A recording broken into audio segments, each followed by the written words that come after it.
In front of me is Motorola Moto G60, and today I would like to show you how you can manage apps permissions.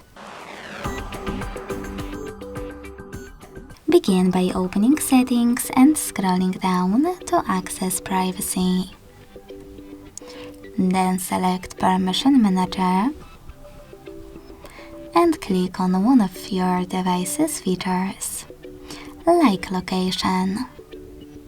Then select one of your apps located under one of those categories: allowed all the time, allowed only while in use, or not allowed.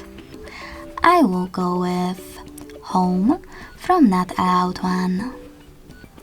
Then just click on one of those options to apply the best one and go back. So when I do that and go back, I can see that Home app just gained access to my device's location. If you want to, you can also select any feature, then click on an app that you wish to manage and select See All Permissions at the bottom. Then manage all of those only for chosen app the same way. Thanks so much for watching. If you enjoyed this video, leave a like, comment and subscribe.